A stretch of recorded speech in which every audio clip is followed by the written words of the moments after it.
يا صباح الفل على اجمل متابعين في الدنيا. شايفين العظمة اللي قدامنا دي مش بيتزا، ده بيض وعليه شوية اضافات، والوجبة دي جميلة قوي. تنفع العشاء وتنفع الافطار وتنفع كمان لسندوتشات الاطفال في المدارس. هنشوف بقى مكوناتها ايه وهنعملها ازاي. الاول بس حابة اشكر كل الناس اللي بيدعموني باللايك والشير والسبسكرايب، بجد متشكرة جدا جدا جدا على تشجيعكم ليا، حقيقي ممتنة ليكم جدا. والناس اللي اول مرة تشوفني طبعا اهلا بيكم، منورينا. انا معاكم سالي نبيل، ولو عجبكم الفيديو ما تنسوش اللايك والسبسكرايب. دلوقتي اول حاجة في المكونات هي البسطرمة، وانا شلت منها كل التوابل اللي هي بتبقى في الحروف بتاعتها، وممكن برضو تستبدلوها باي حاجة تانية زي اللحمة المفرومة او السوسيس او اي حاجة تحبوها. معايا زيتون مخلي، وانا بشطفه كمان، يعني بجيبه من المحلات بس بشطفه لان بيبقى الخل فيه كتير قوي. معانا كمان فلفل الوان، والسبايسي دوت اختياري طبعا. ومعانا 2 طماطم، بس الطماطم مش هنحطها في حالة لو احنا هنعمل سندوتشات. ومعانا من 7 ل8 بيضات. الكمية دي هتكفي فطار وعشاء ل4 افراد. هنبدأ بقى نخرط الفلفل، هنعمله سلايس كده طويلة، وبعد كده نخرطه مربعات صغيرة. وجبة على قد ما هي سهلة قوي وما بتاخدش وقت خالص في التحضير، لكن هي مغذية جدا جدا بكل العناصر اللي فيها.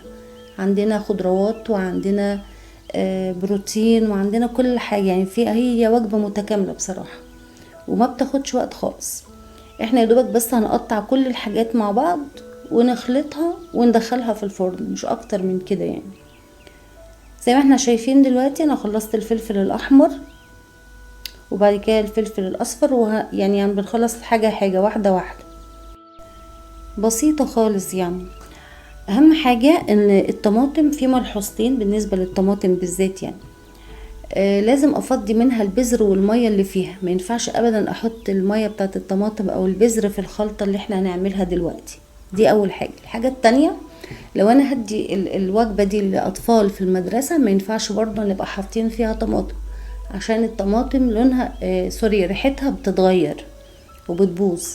فبلاش من الطماطم لو احنا هنعملها سندوتشات، لكن لو هنتعشى بيها والباقي نحطه في التلاجة ونفطر بيه، اوكي، مش هيجرى لها اي حاجة. فبس هي دي بالنسبة للطماطم.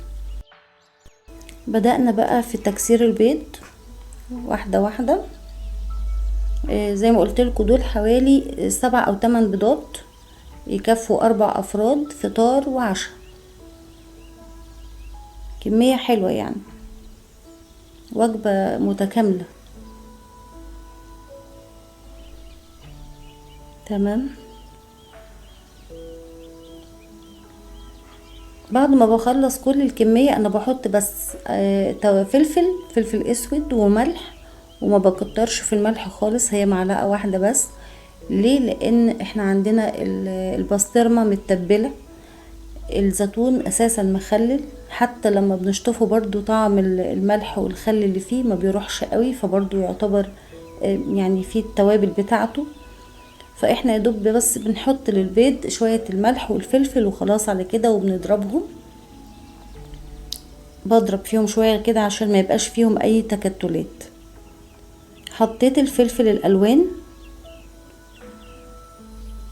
تمام. وحطينا هنحط كمان الزيتون والبسطرمة.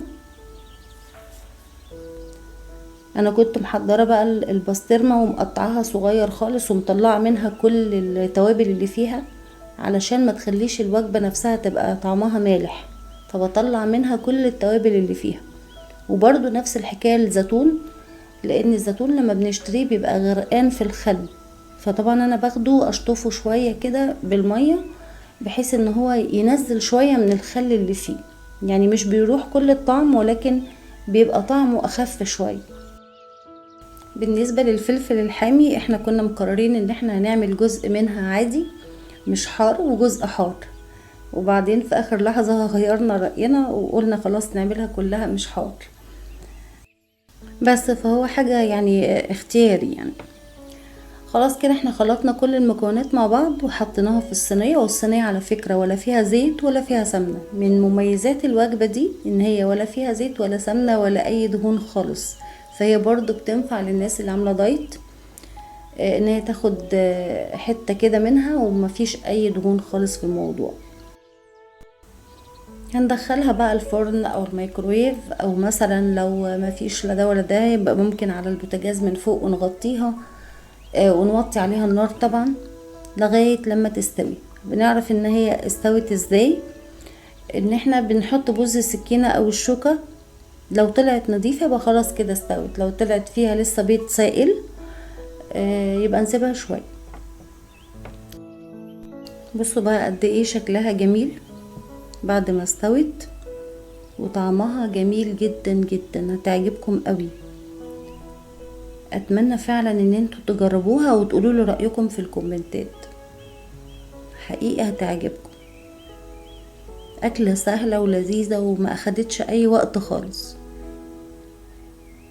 وزي ما قلتلكوا يعني اللي ما بيحبش ياكل حاجات زي اللحوم المصنعة زي البسطرمة والحاجات دي يقدر يستبدلها بأي حاجة تانية بيحبها، والأطفال كمان هتحبها. أتمنى تجربوها، وشكرا جدا لمتابعتكم، وإن شاء الله أشوفكم الفيديو الجاي على خير. باي باي.